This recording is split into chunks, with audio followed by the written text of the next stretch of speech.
జీవితాన్ని జీవించాలా, గుండెల్లోంచి రావాలి నీకు.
వాక్యాన్ని దేవుడు మాకు ఇచ్చేదాన్ని బట్టి మనం దేవుని స్తుతించవలసిన దేవుని స్తోత్రం కలుగుతుందా.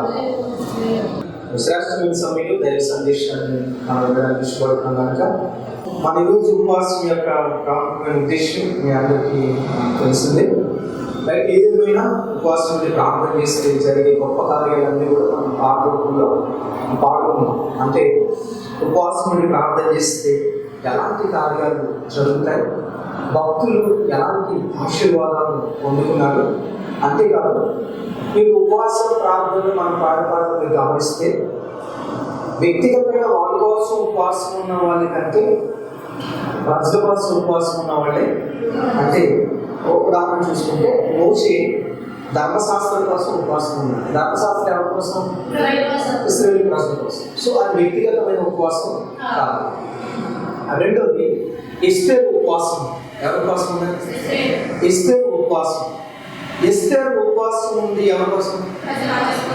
ప్రజల కోసం. అంటే ఇశ్రాయేలు ప్రజల రక్షణ కోసం ఆమె ఉపవాసం ఉంది. దానియేలు ఉపవాసం ఉన్నాడు. ఎవరి కోసం? తప్పించుకోవా అనే ఉపవాసం ఉన్నాడు. మరి ఇంకో ఉపవాసం ఉన్నాడు. అంటే భవిష్యత్ దర్శనాన్ని, అది ఎవరి కోసం? దేవుని ప్రజల శ్రేయస్సు కోసం. సో దానియేలు కూడా ప్రజల కోసమే, దేవుని ప్రజల కోసం ఉపవాసం ఉన్నాడు. ఇంకా పౌలు గారు ఉపవాసం ఉన్నారు. ఎవరున్నారు? పౌలు గారు కొత్త నిబంధన. పాత్రలో నెహెమ్యా కూడా ఉన్నారు. ఎవరున్నారు చెప్పండి. సరే, నెహెమ్యా ఎందుకు ఉపవాసం ఉన్నాడు? యెరూషలేము మందిర ప్రాకారం కట్టబడ్డానికి, యెరూషలేము ప్రాకారం కట్టబడ్డానికి అతను ఉపవాసం ఉన్నాడు. అంటే ఎవరు కూడా వారి వరకు వాళ్ళు ఉపవాసం ఉన్నట్టు ఎక్కడ కూడా లేదు. ఇంకా కిందికి ఏముంది? మేబీ మోషే, దానియేలు, నెహెమ్యా, ఎస్తేరు. తర్వాత కొత్త నిబంధనకు వచ్చేసరికి ఎవరు? పౌలు గారు. ఎవరండి? పౌలు గారు ఎందుకు ఉపవాసం ఉన్నారు? సంఘాలు స్థాపించడానికి. అంటే సంఘం అంటే ఎవరు? అదే కదా. అంటే అనేక మంది నశించిపోతున్న వారు రక్షణ పొంది సంఘంలో చేర్చబడాలి అనే ఉద్దేశంతో పౌలు గారు కూడా ఏమన్నారు?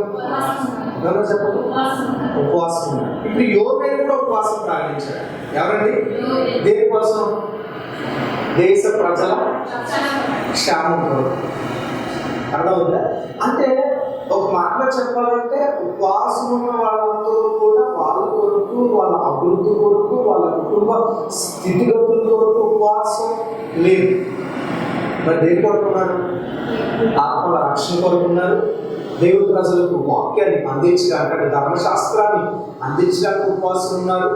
కడవలు ఉద్యోగం రగల్చడానికి ఉపవాసం ఉన్నారు. అంటే దేశం అంతా ఉద్యోగం రగలాలి అనే ఉద్దేశంతో ఉపవాసం ఉన్నారు. అలాగే దేవుడి ప్రజల క్షేమం కొరకు భవిష్యత్తులో ఏం తెలియజేయబోతున్నప్పుడు అని చెప్పి ఉపవాసము ఉన్నారు. అంటే ఎక్కువ శాతం అంటే వ్యక్తిగత ఉపవాసం ఉందని నా ఉద్దేశం కాదు, కానీ ఎక్కువ శాతం అద్భుతమైన భక్తులందరూ కూడా ఎందుకు ఉపవాసం ఉన్నారు అని అంటే వారి వరకు కాదు, ఇతరులు ఎవరు అంటే ఆత్మల రక్షణ కొరకు, దేవుడి ప్రజల సంరక్షణ కొరకు మాత్రమే వాళ్ళు ఉపవాసం ఉండి కన్నీళ్ళు విడిచి ఏం చేశారు చెప్పండి. బాగా ఆలోచించండి, మన కన్నీరు ఎందుకు వస్తుంది, ఎప్పుడు వస్తున్నారంటే మన సమస్యలను బట్టి కన్నీరు వస్తుంది. అంతే కదండి.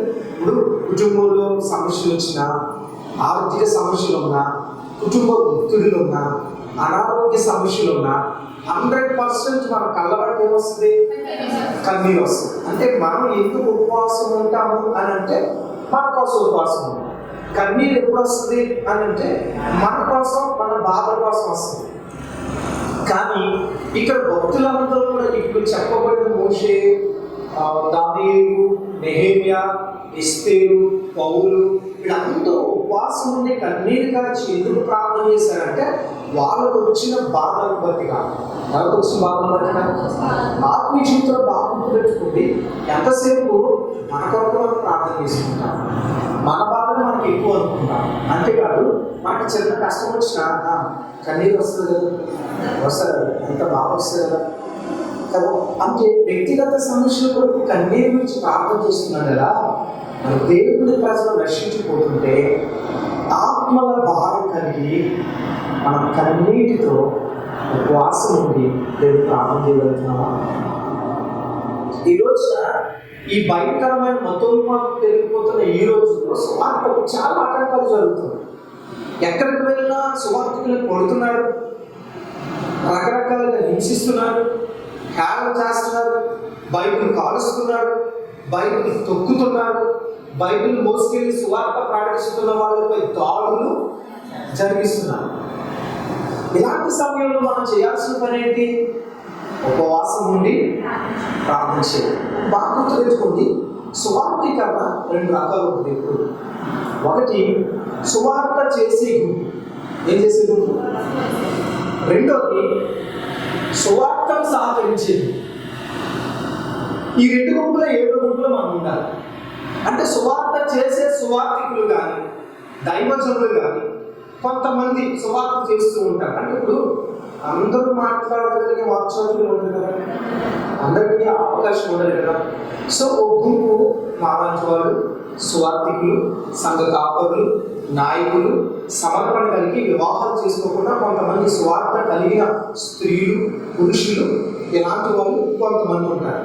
వీళ్ళు స్వార్థ చేస్తూ వెళ్తారు. రెండో గుంపు మనం చేయలేము. మన ఉద్యోగ నిమిత్తమో, వ్యాపారం నిమిత్తమో, మన ఇంటి పనుల నిమిత్తమో, ఇంట్లో బిడ్డల నిమిత్తమో కొన్ని పరిస్థితుల్లో మనం డైరెక్ట్గా సువార్త చేయలేము.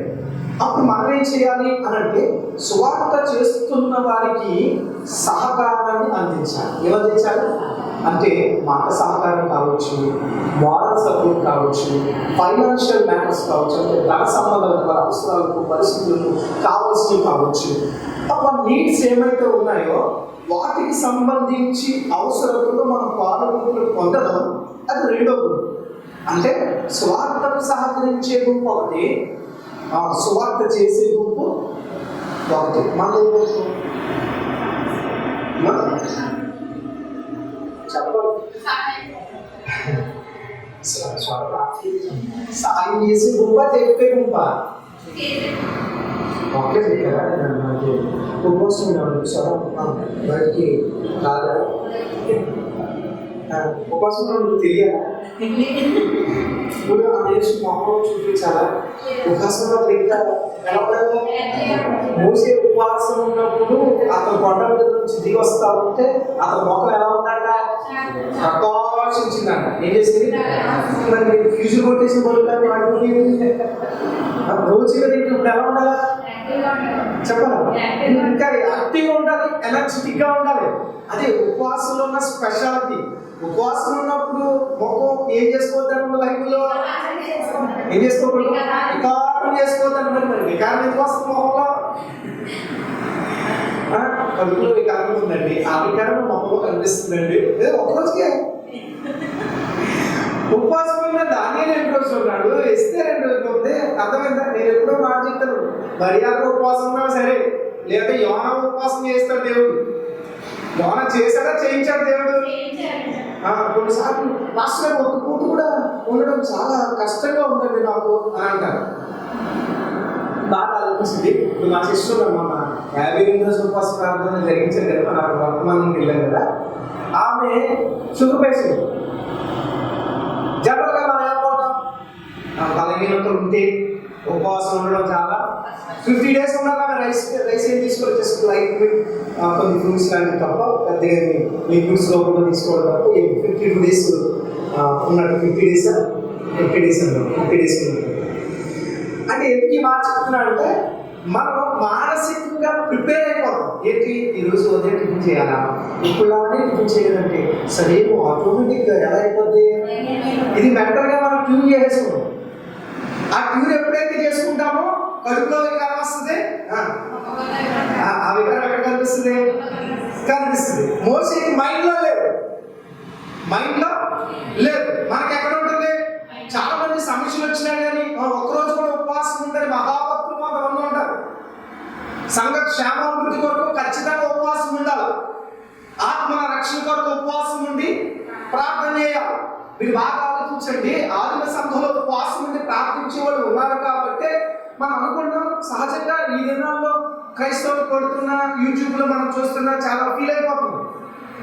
ఇది ఇప్పుడు స్టార్ట్ అయింది కాదు, ఆదిమ సంఘానికి ఎదురైంది. సౌలు ఏం చేసేవాడు, జుట్టు పట్టుకుని ఈడ్చుకెళ్ళేవాడు. ఇప్పుడు బాగా ఆలోచించండి, మన అపోస్తల కార్యానికి వెళ్తే జుట్టు పట్టుకుని ఈడ్చుకెళ్తున్నారు కదా అని చెప్పి సువార్త ఆగిపోయేది మనం చూసాం.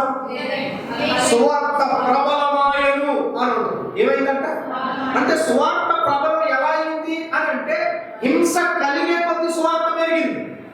ఈ మళ్ళీ చెప్పిన క్రైస్తవ్యాన్ని అడగదొక్కేద్దాం అని ప్రయత్నం చేసే కొద్దీ లావాలాగా పెరుగుతానే ఉంటుంది తప్ప అది అనగానే అవకాశం. క్రైస్తవులకు గొప్ప స్పెషాలిటీ ఏంటంటే శ్రమ వచ్చే కొద్ది సువార్త చేస్తారు, అది క్రైస్తవుల స్పెషాలిటీ. అంతేగాని ఏ భర్తనైనా మనం గౌరవిస్తాం, కానీ సువార్తకు ఆటంకం చేసే వాళ్ళపై మనం దాడి చేయం. కాముగా దెబ్బతిని ఎందుకు వచ్చేస్తున్నాడు సువార్తకి, ఎందుకు వచ్చేస్తున్నాడు? ఎందుకంటే ఘర్షణ పట్టడం ప్రభు చెప్తాడు కాదు కనుక ప్రేమను మాత్రమే చూపిస్తున్నాడు. క్రైస్తవ్యాన్ని అడగదొక్కే కొద్ది క్రైస్తవం ఏం చేస్తుందండి, పెరుగుతానే ఉంటుందండి. ఆ రోజు నుంచి ఈ రోజు వరకు విస్తృతమైన పరిస్థితులు జరుగుతానే ఉన్నాయి. క్రైస్తవం ఏమవుతుంది, ఎవరు ఆనందం చేస్తారో వాళ్ళనే దేవుడు మార్చేస్తాడు. సౌలు జుట్టుబట్టుకుని ఇచ్చుకెళ్ళి సౌలు కూడా దేవుడు ఏం చేశాడు, మార్చేశాడు కదా. జుట్టుబట్టుకెళ్ళి ఈడ్చుకెళ్ళిన సౌలునే మార్చగలిగినప్పుడు అంతకంటే దుర్మార్గులు కాదు. ఈరోజు కూడా చాలా మంది పడుతున్నారు, తిరుగుతున్నారు. మా ఏం చూసి కంగారు పడిపోకూడదు, కంగారు పడచ్చా, పరీక్ష చేయాలి, వాసన చేయాలి, ప్రార్థించాలి. గుర్తుపెట్టుకోండి, మనం ప్రార్థన చేసే గుంపులో ఉండాలి, సహకరించే గుంపులో ఉండాలి, లేదా స్వార్థ చేసే గుంపులో అయినా ఉండాలి. ఆత్మీయ జీవితంలో మనం గుర్తుపెట్టుకోవాల్సిన ప్రాముఖ్యమైన అంశం ఏంటంటే ఈ రెండింటిలో ఏదో ఒక గుంపులో ఖచ్చితంగా మనం ఉండాలి. కొంతమంది స్వార్థ చేయరు, చేసే వాళ్ళు కూడా సపోర్ట్ చేయరు. నువ్వు చేయాలి, చేసే వాళ్ళనైనా సపోర్ట్ చేయాలి. కొంతమంది చేయరు, సరిగా చేసేవాడిని ఆనందం చేస్తారు, చేసేవాళ్ళకి ఆటంకాలు అవుతాయి కదా. ఇప్పుడు కొంతమంది పరిచర్య వాళ్ళ పనులు వదులుకుని ఒక పని వచ్చారనుకోండి, కొంతమంది సంఘంలో వాళ్ళు కానీ లేకపోతే బయట కానీ మీ పనులు వదులుకుని మీ పరిస్థితులు తీసుకుని ఇప్పుడు ప్రార్థనైనా అని వాళ్ళు ఉంటారు కదా. అది మీరు ఆటంకపరిచే వాళ్ళు అన్నమాట. ఏం చేసేవాళ్ళు, ఆటంకపరిచే వాళ్ళు అంటే తిరగట్రాయి సముద్రం తీసేయాలి. అర్థమైందా? అంటే ఆటంకమైన మాటలు చెప్పేవాళ్ళు, ఆటంకపరిచే వాళ్ళని తిరగట్రాయి దేవుడు ఎందుకన్నా తెలుసా, మామూలుగా పాడేస్తే పైకి వచ్చేస్తారు. అందుకని తిరగట్రాయి కట్టేవాళ్ళు కూడా బొరుకాడని కూడా చేస్తాడని అంటారు. అర్థమైందా? కాబట్టి ఆటంకపరిచే వాళ్ళ విషయంలో దేవుడు సివియర్గా మాట్లాడారు. అర్థమైందా? స్వార్థ విషయంలో అభ్యంతరాలు రాక మానవు, కానీ ఎవరి వల్ల అభ్యంతరం జరుగుతుందో వాళ్ళకు శ్రమ అన్నాడు దేవుడు. అంటే ఇప్పుడు మనం ఎవరైనా మన ఆటంకపరిచారు అనుకోండి, మనకు కాదు శ్రమ, మనల్ని ఎవరు ఆటంకపరుస్తున్నారో వాళ్ళకు శ్రమ, వాళ్ళకు ఇబ్బందులు వస్తాయి. గుర్తుపెట్టుకోండి, ఎవరైతే మనల్ని ఇబ్బంది పెడతారో వాళ్ళు ఖచ్చితంగా వాళ్ళు ఇబ్బంది పడతారు. అర్థమవుతుందా? అందుకనే ఎవరైనా దేవుడి కొరకు బ్రతుకుతున్నప్పుడు, దేవుడి కొరకు మండుతూ బ్రతుకుతున్నప్పుడు, సువార్తకి సహకరిస్తున్నప్పుడు, అది డబ్బుల రూపంలో కానీ పనుల రూపంలో కానీ మారల్ సపోర్ట్ కానీ ఏ రీతికైనా ఏ సంఘంలో అయినా ఎవరైనా సపోర్ట్ ఇస్తూ ఉన్నప్పుడు మిగతా వాళ్ళు చేతనైతే ప్రోత్సహించాలి తప్ప కాళ్ళు పట్టుకుని ఏం చేయకూడదు, వెనకలాగదు. సాధారణంగా మనం వాళ్ళకున్న జబ్బు ఏంటంటే వెనక్కి లాగే లక్షణం బాగా ఉంటుంది. మరి అంత భక్తి పోయేదమ్మా అందరూ అంటారు కదా కొందరు ఎప్పుడు కూడా అందరేదా అని ఎవరు కూడా ఉంటారు కదా. మరి చేయాలా? సంపాదించుకోవాలా. ఏమి తిందువా? ఈ రాత్రి చచ్చిపోతే ఎక్కడికి వెళ్తావా అన్నాడు. ఏమి తిందువా ఏమి త్రాగుదు అని ఆవేశపడిపోయి కోట్లు సంపాదించిన కూడా రాత్రి దుకాణం సర్దేసిన కూడా అప్పుడు నీ ఆస్తి ఏమైపోతుంది? అంతే కదండి, బైబిల్ రాశాడు కదా. ఒక ధనవంతుడు అనుకున్నాడంట కొట్ల సమకూర్చుకుని కోట్ల కొద్ది రూపాయలు దాన్ని సమృద్ధిగా సమకూర్చుకుని అన్నాడంట, నా ప్రాణమా వినుము రాగుము, ఎంజాయ్ చేయి లైఫ్ అన్నాక ఎంజాయ్ చేయాలి. మన లక్ష్యం కూడా చాలా మంది ఏంటండి ఇప్పుడు ముసలి సరదా ఏం చేయలేదు నేను ముసలి అయిపోయావు అని ఫీలింగ్. నేను ఒకసారి తమ్ముడు నాకు అనిపించింది, అలా ఉంటున్నారు అందరూ ఏం చేస్తున్నారు, వయసు అయిపోతున్నారు, ఇంకో వయసు అయిపోతే ఏం చేయలేదు కదన్నా, ఇప్పుడు ఏం చేస్తారో బాగుంటుంది కదన్నా, మీరు మరి దారుణంగా ఏమి చేయగలన్నారు, మరి ఈ వయసులో ఇంకా వ్యర్థం కదన్నా, ఉన్నది ఒకటే జీవితం కదన్నా. అర్థమైందా? మనలో ఎలాంటి ఆలోచన చాలా మంది ఇదే బ్యాచ్ లో ఉన్నారు. లైఫ్ అంటే ఏంటండి? ఎవరి కాలం వచ్చింది ఎంజాయ్ చేయాల్సింది, ఎవరి కాలం వల్ల పోతే రాదు కదా. బైబిల్ కూడా అదే చెప్తుంది, యవ్వన కాలం పోతే రాదు. అందుకే యవ్వన కాలంలో యెహోవా కాడి మోయిట నరునికి ఏ కాలం? మనం అనుకున్నా అదే యవ్వన కాలం అవుతుంది ప్రభా, నాకు ఎంజాయ్మెంట్ కావాలి, ఇంకా ఎంజాయ్మెంట్ కావాలి. చాలా మంది కొన్ని ఆలోచనలు ఉంటాయి. ఆత్మీయులు కూడా కొంతమంది అందరూ చెప్పడం ఆలోచనలు ఉంటాయి. ఏంటి ఆలోచనలు అంటే అయిపోతుంది, ఏం చేయలేదు అంటే అయిపోయింది, ప్రార్థన వాక్యం ఇంక ఇంతగా మనం అయిపోయి వెనక్కి తిరిగి చూసుకుంటే ఏమైనా ఉందా? ఏం కావాలి? కొంతమంది ఇలాంటి దుర్మార్గమైన ఆలోచనలు ఉంటాయి. అలా ఎంజాయ్ చేద్దాం అనుకున్న వాళ్ళందరూ కూడా సర్వనాశనం అయిపోయి, అయ్యో ఈ పాపం చేయడం వల్ల నా జీవితం ఇలా అయిపోయిందే అని ఏడుస్తున్నారు. చేయడానికి సిద్ధపడుతున్న నీకేమో ఈ పవిత్రత, ఈ పరిశుద్ధంగా జీవించడం, ప్రభు కొరకు నీతియుక్తంగా జీవించడం కష్టంగా అనిపిస్తుంది. వాళ్ళు ఎంజాయ్ చేసిన వాళ్ళు మూల కూర్చొని ఏడుస్తున్నారు, దాని పర్యవసనాన్ని వాళ్ళు అనుభవిస్తున్నారు. అందుకే బైబిల్లో ప్రసంగి సొలొమోను గారు ఏమని చెప్పాడు దశ ప్రసంగిలో, దుర్దినములు రాకముందే వీటి యందు నాకు సంతోషము లేదని చెప్పు దినములు రాకముందే అంటారు. వీటి యందు అంటే వీటి యందు అంటే చెప్పాలి. సొలొమోను గారు వేటి యందు ఎంజాయ్ చేశాడు? పాపమే కదా. సొలొమోను గారికి మహానుభావుడు, ఎంతమంది భార్యలు? నాకు అదే పుస్తకం ఒక్కరితో చచ్చిపోతున్నాడు. డీప్ ఏ పేసినట్టు ఏ పేస్తారు కదా ప్రభు, అలాంటి 1000 మంది పోయి ఇది ఎలా టిక్కేసి ఉంటాడు అసలు. నేను ఒక్కరు ఆలోచించుకుంటాను, అసలు ఒక్కరితోనే పడలేకపోతుంది కదండి. అసలు మీ మామూలుగా ఉంటుంది, కంటి చూపుతో చంపేస్తాను ఒకటి మీతో ఎప్పుడు ఏ రియాక్షన్ ఎలా ఉంటుందో అసలు వీటితో చాలా కష్టంగా ఉంటుంది. ఎక్స్ప్రెషన్ చాలా ఈజీగా మారిపోతుంది. ఒక పాస్టర్ గారు అన్నారు, స్త్రీలు మొహం అంటే టచ్ స్క్రీన్ లాంటిదంట, ఎప్పుడు దాకా అయిపోతే ఎప్పుడు వెలిగిపోతాం కనిపెట్టలేము కదండి. అలా ఉంటారంట స్త్రీలు. అయితే 1000 మంది ఎలా పడడం కదా అసలు, అది చాలా ఆశ్చర్యంగా ఉంది కదా. అంటే తన జీవితం ఇంకా 1000 మంది జీవితం ఏం చేసి ఉంటాడంటే అన్ని చేసి అడిగాడు. అందుకే ఇప్పుడు చివరిలో అంత ఎవరు చెప్పండి, అంత ఆవేద్దాం అని అన్నాడు. అర్థం ఇప్పుడు ఏం చెప్పాడు? వీటి యందు ఇప్పుడు అర్థమైన వీటి యందు వీటి యందు నాకు సంతోషము. అర్థమవుతుందా? నేను మళ్ళీ చెప్తాను, వీటి యందు అని ఎందుకు పర్టికులర్గా అన్నాడంటే, నేను అనుకుంటే ఏ భార్య వల్ల తనకు సంతోషం కలగల, ఎవరి వల్ల తనకు సంతోషం కలగల. ఎందుకని? సంతోషం కలగకపోగా భక్తి నుంచి వెనక్కి లాగేశాడు. సంతోషం కలగకపోగా చాలా విషయాల్లో ఇబ్బంది పెట్టాడు. అందుకని ఏమన్నాడు ఆయన? సామెతల గ్రంథంలో ఒక మాట రాశాడు. ఏం రాశాడు అని అంటే, గయ్యాళి అయిన భార్యతో పెద్ద ఇంట కాపురం చేయుట కంటే మిద్దె మీద ఒక మూల నివసించడం అన్నాడు. అంటే అది పెద్దలే కదా అనుకున్నాను. ప్రభుత్వం మిద్దె మీద దాక్కుని సొలొమోను ఎవరు బాగా పట్టుకోలే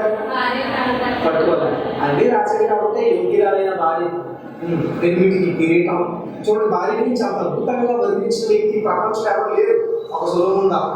ఎందుకని? ఎక్స్పీరియన్స్ కదా. ఇప్పుడు చివరిగా మనకు అర్థమైంది. ఎందుకని? అలాగే ఒక్క భార్యతోనే తట్టుకోలేక, ఒక భర్తతో తట్టుకోలేక డిప్రెషన్లోకి వెళ్ళి ఆత్మహత్య చేసుకుందాం అనుకుంటారు ఈ రోజుల్లో. అలాంటి కొంతమంది ఎలా మెయింటైన్ చేయగలిగినా అంటే రోజు టార్చర్ చూసుకుంటాడుగా, రోజు ఇబ్బంది పెట్టుకుంటారు కదా ఇతన్ని. నేను అనుకుంటాను ఒక భార్య టార్చర్ పెట్టుకుంటే తట్టుకోలేక వివాహం చేసుకుంటాడు. అలా మారుకుంటూ ఏమని చేసుకుంటాడు అయ్యాడు. అంటే ఈ టార్చర్ తప్పించుకుందామని ఇంకా ఇంకా ఇంకా వెళ్ళాడు. అందుకే ప్రసంగిలో అనుకుంటా ఆయన రాశాడు కదా, నేను ఒకటి కనుగొన్నా నా జీవిత కాలం ఏంటి అంటే అదేమనగా 1000 మంది పురుషుల్లో ఒక్కడైనా చూశాను మంచోడు, కానీ 1000 మంది స్త్రీలలో ఒక్కను కూడా అనుకుంటారు బయట చూడాలి. 1000 మంది వారినే వాళ్ళు చూసుకుంటాడు. అప్పుడు అర్థమైంది ఆ స్త్రీలు అందరూ అడగండి. నేను అనట్లేదమ్మా, వాక్యం వినేవాళ్ళు గుర్తుపెట్టుకుని శ్యామగారు స్త్రీలకు వ్యతిరేక స్త్రీలకు జూన్ చేస్తే నేను చేయలేదు. నేనేమనుకోలా, బైబిల్లో రాయబడిన మాట మాత్రమే చెప్తున్నాను కదా. ఆయన రాశారు కదండి, 1000 మందిలో ఒక్కరిని కూడా చూడలేదన్నాడు. అంటే 1000 మందిలో ఒక్కరిని కూడా ఎందుకు చూడలేదనంటే మరి 1000 మంది చేసుకుని 1000 మంది ఒక్క అమ్మాయి కూడా మంచి అమ్మాయి కనపడలేదండి. ఎవరికి? సొలొమోను గారికి. అర్థమవుతుందా? అందుకే అనుకుంటాను ఈ రోజులో వివాహం చేసుకోవడం కంటే బ్యాచులర్ అంటే తీసుకోవడం కదా. సరే, ఏదేమైనప్పుడు కూడా వీటి అందు నాకేం లేదన్నాడు. చాలా మంది ఇప్పుడు ఏది సంతోషం అనుకుంటారంటే ఒక అమ్మాయి నాకు పడితే, ఒక అబ్బాయి నాకు పడితే, ఒక అమ్మాయి నన్ను ఇష్టపడితే, ఒక అబ్బాయి నన్ను ఇష్టపడితే, వాళ్ళ ప్రేమలో ఉంటే, వాళ్ళు నా కొరకు ఏదైనా చేస్తే అది నా జీవితంలో సంతోషం అనుకుంటున్నారు. కొంచెం యుక్త వయసు వచ్చేసరికి ఎవరి బిడ్డలు కానీ పురుషులు కానీ స్త్రీలు కానీ ఏ సంతోషం కోరుకుంటున్నారు? పురుషులైతే డ్రింక్ చేయడం, స్మోక్ చేయడం, అమ్మాయికి సైడ్ కొట్టడం ఎంజాయ్ చేస్తున్నారు. అమ్మాయిలైతే మూవీస్ చూడడం, తర్వాత అబ్బాయికి సైడ్ కొట్టే విషయంలో, వీటి విషయంలో ఎంజాయ్ చేయాలి అని ఆశపడుతున్నారు. కానీ ఈ యవ్వన కాలం విలువైనది, యవ్వన కాలం బలమైనది, యవ్వన కాలం పవిత్రమైనది, యవ్వన కాలం శక్తివంతమైనది. ఈ యవ్వనాన్ని మనం ఎలా ఉపయోగించాలా అనే ఆలోచన కలిగిన ఎస్తేరు వంటి, రూతు వంటి యవ్వన బిడ్డలు చాలా అరుదుగా ఉన్నారు. ఎలా చెప్పండి? అందుకే గుణవతి అయిన భార్య దొరుకుట అరుదు అని అన్నాడు. అంటే చాలా చాలా అరుదు. అంటే ఎక్కడో 100కి 1,00,00,000కి ఎవరో ఒకళ్ళు ఉంటారు అనేది ఆ ఉద్దేశం, సొలొమోను యొక్క ఉద్దేశం. ఇప్పుడు చివరిగా చెప్పాడు, వీటి ఎంత నాకేం లేదు, సంతోషం లేదు. ఇప్పుడు చాలా మంది అడిగితే మీ ఫ్యామిలీ లైఫ్ ఎలా ఉందని అడిగితే అన్న ఫ్యామిలీ లైఫ్ అంటే బ్యాచిలర్ గా ఉండడమే సుఖమన్నా, వివాహం చేసుకోకుంటే బాగుండేదన్నా అనేవాళ్ళు చాలా మంది బయటకు వస్తారు. పెళ్లి చేసుకున్నారు కాబట్టి చచ్చినట్టు కాపురం చేసే శాతమే ఎక్కువ తప్ప లైఫ్ లో వివాహ బంధంలో ఎంజాయ్ చేస్తూ ఆనందిస్తూ సంతోషిస్తూ ఈ లైఫ్ బాగుంది అనుకునే శాతం చాలా తక్కువ. నిజం కాదంటారా? కానీ కాంప్రమైజ్ చేస్తున్నారంటే అంతే. అంటే ఎలాంటి మనం ఏది అనుకుంటున్నాము, ఏ మందు హ్యాపీ అనుకుంటున్నారో, ఏ సెక్సువల్ లైఫ్ హ్యాపీ అనుకుంటున్నారో అది హ్యాపీ కాదు అని చెప్పి సొలొమోను తెలియజేశారు. ఆత్మీయ జీవితంలో వీటి యందు సంతోషం లేదని చెప్పు దినములు రాక ముందే ఎవరు బ్రతకాలి? అందుకే ఈ అమ్మకాలను వేస్ట్ చేయకుండా అయ్యో ఇంకా ఏదో చేతులుగా అనవసరంగా అమ్మకాల రక్షణ పొందేసానా, అమ్మకాలంలో దేవుళ్ళకి వచ్చేసానా, అమ్మకాలంలో సేవ వచ్చేసానా, అమ్మకాలంలో భక్తుల విశ్వాసం అయిపోయినా, ఇంకా నా జీవితం ఎక్కడితో అయిపోయిందా, ఒక సుఖం లేదు సంతోషం లేదని చెప్పే ప్రతి వాళ్ళకి దేవుడు చెప్తున్న మాట ఏంటో తెలుసా? సొలొమోను మీకంటే ముందుగా వేరాడు, తన తెలియజేస్తున్నాడు వాటి యందు సంతోషం లేదని, నీకు కూడా వాటి యందు సంతోషం లేదని చెప్పు దినములు రాక ముందే మన బ్రతుకుని ఎవరికి సమర్పించుకోవాలి? ఎవరు సమర్పించుకోవాలి? దేవుడికి సమర్పించుకోవాలి. చూడండి, పౌలు గారు ఆ మాట రాశారు 9వ అధ్యాయం, 1 కొరింథీ పత్రిక 9వ అధ్యాయం 16వ వాక్యం ఒకసారి చదవండి. నేను సువార్తను ప్రకటించుచున్నాను, సువార్తను ప్రకటించవలసిన భారం నా మీద మోపబడి ఉన్నది. అయ్యో, నేను సువార్తను ప్రకటింపకపోయిన ఎడల నాకు ఏమన్నాడు ఇక్కడ? నేను సువార్తను ప్రకటించుచున్నా నాకు అతిశయ కారణం లేదు. సువార్త ప్రకటించ వహించవలసిన భారము ఎవరి మీద మోపబడింది?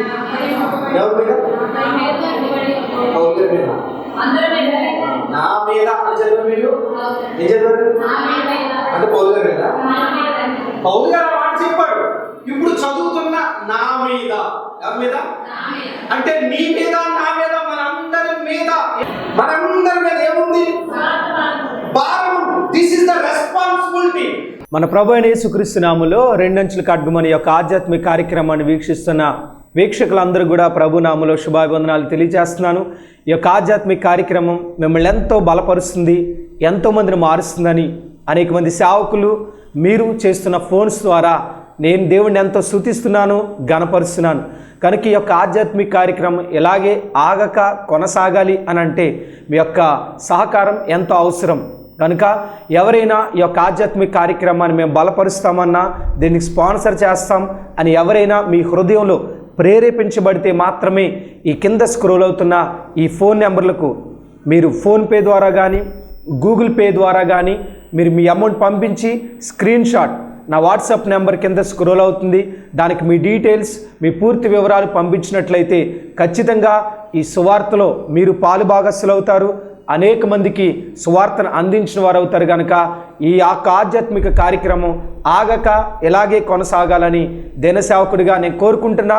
మీరు కూడా కోరుకున్నట్లయితే ఖచ్చితంగా దీన్ని బలపరచండి, సహకరించండి.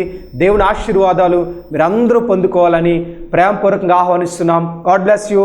God bless you all. ఈ యొక్క ఆధ్యాత్మిక కార్యక్రమంలో ఈ వాక్యం ద్వారా మీరు బలపడినట్లయితే ఈ కార్యక్రమాన్ని ప్రోత్సహించండి, బలపరచండి. అలాగే మీ సమస్యలు ఏమైనా తెలియచేయాలి అని ఆశపడితే ఈ స్క్రీన్పై స్క్రోల్ అవుతున్న నెంబర్లకు మీరు కాల్ చేయండి. అలాగే మీ ప్రార్థన అవసరాల కొరకు ప్రేయర్ చేయడానికి సేవకుడిగా నేను ఇప్పుడు సిద్ధంగా ఉన్నాను. అలాగే నా వర్తమానాలు మీ ప్రాంతాల్లో వినబడాలి అని ఆశపడితే ఎవరైనా సరే దైవ సేవకులు కానీ మరి ఎవరైనా ఈ స్క్రీన్పై కనబడుతున్న నెంబర్లకు మీరు కాల్ చేయొచ్చు అని ప్రభు పేరిట తెలియజేస్తున్నాను. అలాగే నా వర్తమానాలు మీరు ఇంకా వీక్షించాలి అని ఆశపడితే బ్రో ఎం శ్యామ్ అనే యూట్యూబ్ ఛానల్ ద్వారా కూడా నా వర్తమానాలు అనేకమైన యూట్యూబ్లో ఉన్నాయి. కనుక వాటిని కూడా మీరు వీక్షించి ప్రభు యొక్క దీవెనలు పొందుకోవాలని, ఆధ్యాత్మికంగా బలపడాలని ప్రభు పక్షాన తెలియచేస్తున్నాను. ఈ దీన సేవకుడి కొరకు, ఈ దీన పరిచయం కొరకు మీ యొక్క అనుదిన ప్రార్థనలో జ్ఞాపకం చేసుకోవాలని ప్రభు పేరిట మీ అందరినీ కూడా తెలియచేస్తున్నాం. God bless you. God bless you all. దేవుడు మిమ్మల్ని దీవించునుగాక. ఆమేన్. మా అడ్రస్ బేతేలు ప్రార్థనా మందిరం, ఇందిరా కాలనీ, జీడిపిక్కల ఫ్యాక్టరీ ఎదురుగా, దొండపూడి రోడ్, గోపాలపురం.